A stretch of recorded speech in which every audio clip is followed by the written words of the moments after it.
नमस्कार dear students, आपका अपने YouTube channel learning with Rajesh में बहुत बहुत स्वागत है। आज हम गुप्तकालीन साम्राज्य के बारे में, गुप्तकालीन समाज और उसकी कला के बारे में जानेंगे। जैसे कि आपको पता है, गुप्तकालीन के बारे में हमने पहले 2-3 वीडियोज़ कर ली हैं। आई होप कि उनमें से आपको कंटेंट बहुत अच्छे से समझ आया होगा। आज हम जानेंगे कि गुप्तकालीन साम्राज्य में राजसाओं के स्रोत कौन से होते थे और वहाँ पर समाज की कैसी दशा होती थी। और जैसा कि आपको पता है, भारतीय इतिहास में गुप्त काल कला और साहित्य के लिए बहुत जाना जाता है।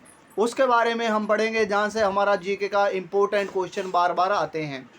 तो देखिए, पहला पॉइंट हमारा आज का है कि गुप्तकालीन साम्राज्य में जो टैक्स लिया जाता था वो 1/6 भाग लिया जाता था उपज का। ये सीधा स्टैटिक जीके में क्वेश्चन आता है। कई बार मैंने देखा है कि पूछा जाता है कि गुप्तकालीन साम्राज्य में टैक्स कितने भाग लिया जाता था। उसके बाद जो टैक्स लिया जाता था उसे भाग कहा जाता था, यानी भूमि उपज का जो 1/6 भाग होता था उसे भाग कहते थे। और भोग होता था, भोग भी लिया जाता था। भोग का मतलब है फल फूल तथा अन्य सामान जो अपनी मर्जी से राजा को दी जाती थी, उन्हें भोग कहा जाता था। उसके बाद उद्रंग और ऊपरी कर नाम के भी टैक्स होते थे, जो एक प्रकार के भूमि कर होते थे। आपसे पूछा जाएगा एग्जाम में कि उद्रंग और ऊपरी कर जो है वो गुप्तकालीन साम्राज्य में किस प्रकार के कर थे। आप बताएंगे भूमि कर थे। उसके बाद कर की जो अदायगी होती थी, टैक्स की पेमेंट की जाती थी, वो नगद के रूप में भी की जाती थी और अन्न के रूप में भी की जाती थी। नगद को हिरण्य कहा जाता था और यदि अन्न के रूप में की जाती थी तो उसे मेय कहा जाता था। जैसा कि हमें पता है कि मंदिर बनाने की कला में गुप्त काल बहुत प्रसिद्ध था। मंदिरों और ब्राह्मणों को दान में भूमि दी जाती थी उस समय, जिसे अग्रहार कहा जाता था। वेरी वेरी इंपॉर्टेंट पॉइंट मैंने टिक किया है, जो कि वेरी वेरी इंपॉर्टेंट पॉइंट है, कई बार एग्जाम में आए हुए हैं। उसके बाद उस समय समाज में दास प्रथा विद्यमान थी और स्त्री की स्थिति जो है वो दयनीय हो गई थी पहले की तुलना में। और उस समय सती प्रथा भी थी। अब कई बार एग्जाम में मैंने देखा है, हायर लेवल एग्जाम में मैंने देखा है कि पूछा गया है कि सर्वप्रथम सती प्रथा का जो प्रमाण मिलता है वो किस अभिलेख में मिलता है। आप बताएंगे एरण अभिलेख में मिलता है। उसके बाद भूमियों के कई प्रकार होते थे, यानी उस समय मुख्य कार्य कृषि होता था जो गुप्त काल में, और भूमियों के कई प्रकार बताए गए हैं। जैसे कि अक्षेत्र उस भूमि को कहा जाता था जो खेती योग्य होती थी, और वास्तु वास करने योग्य भूमि को कहा जाता था, और खिल जो होती थी वो बिना जोती हुई भूमि होती थी, जो जोती ना जा सके, ऐसी भूमि को खिल कहा जाता था। और उस समय व्यापारियों का जो समूह होता था, आपने बार बार पढ़ा है, ये इंपॉर्टेंट पॉइंट है कि व्यापारियों का जो समूह होता था गुप्त काल में उसे सार्थ कहा जाता था, और उसके नेता को सार्थवाह कहा जाता था। कई बार एग्जाम में आता है कि गुप्तकालीन साम्राज्य में, गुप्त काल में व्यापारियों का जो समूह होता था उसे क्या कहा जाता है।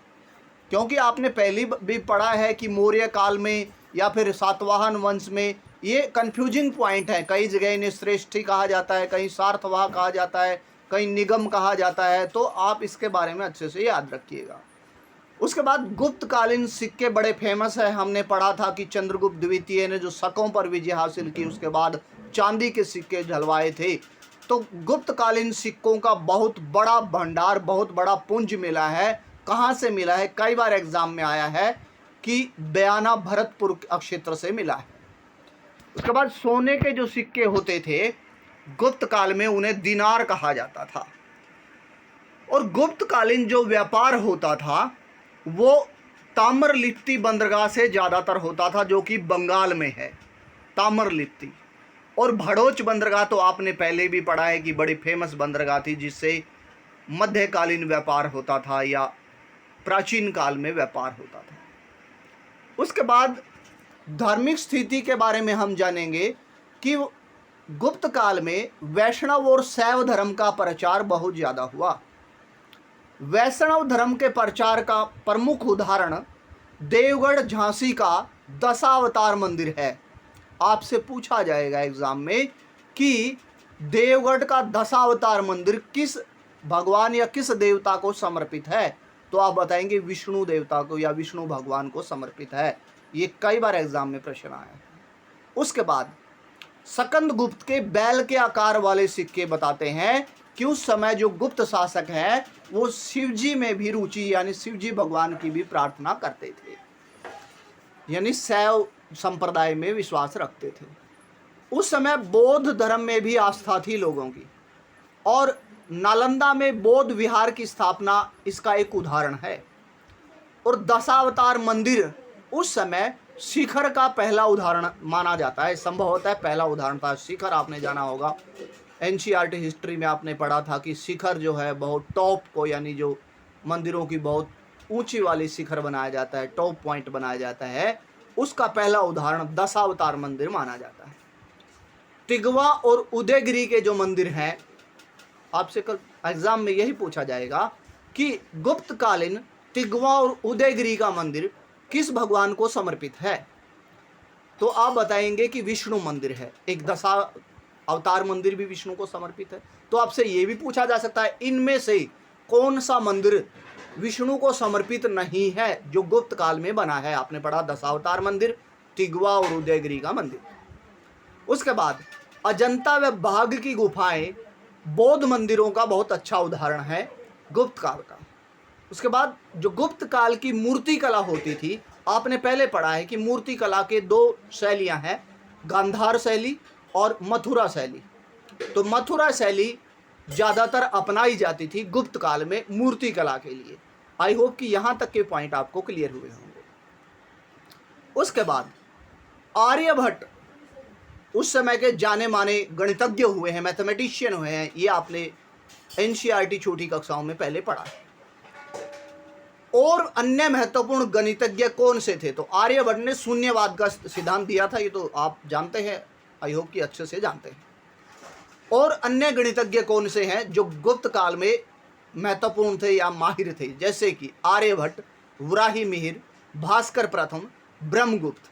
आपसे कल ऑप्शन में पूछा जाएगा एमसीक्यू टाइप क्वेश्चन में, इनमें से कौन सा प्रसिद्ध गणितज्ञ नहीं है गुप्त काल का, तो क्या पता इनमें कालिदास ऑप्शन में हो और आप ये तीनों हो या जैसे भी हो आपको पता है।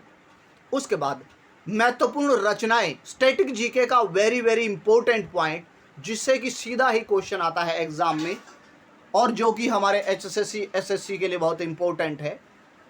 ऋतु संहार, मेघदूत, कुमार संभव, रघुवंश, मालविकाग्निमित्र और अभिज्ञान शकुंतलम,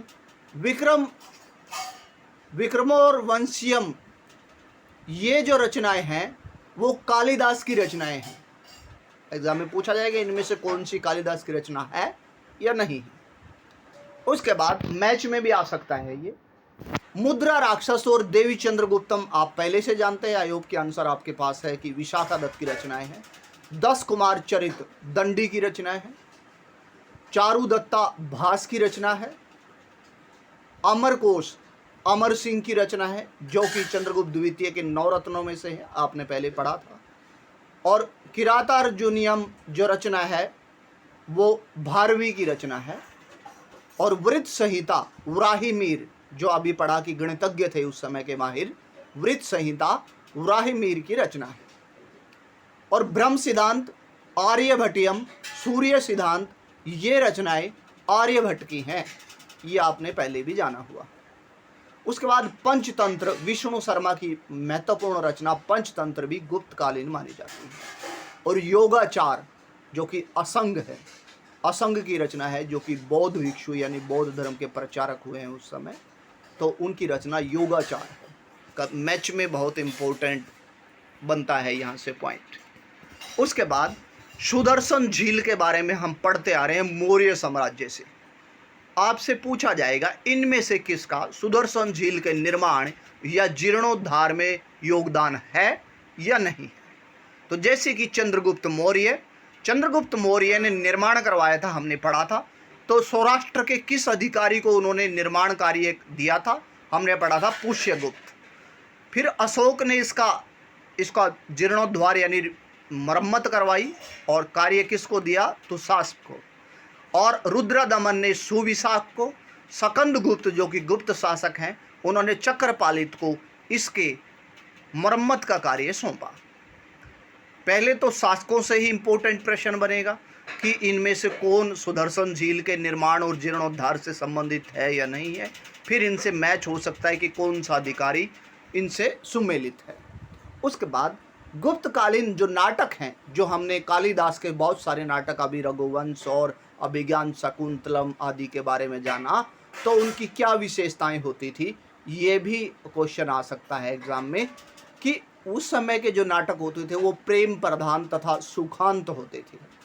और उसमें उन नाटकों में उच्च सामाजिक स्तर के व्यक्ति जो पात्र होते थे वो संस्कृत बोलते थे, जबकि निम्न सामाजिक स्तर के पात्र जो होते थे वो प्राकृत भाषा बोलते थे। आई होप कि आज की वीडियो आपको अच्छी लगी। यदि आप मेरे YouTube चैनल पर नए हैं तो please subscribe the channel, like and share also. और आप सभी से गुजारिश है कि ज़्यादा से ज़्यादा देखिएगा वीडियोज़ को और उसे शेयर कीजिएगा, ताकि आप और आपके साथियों की HSSC सेट या SSC वगैरह की तैयारी अच्छे से हो सके। Thank you and have a nice day.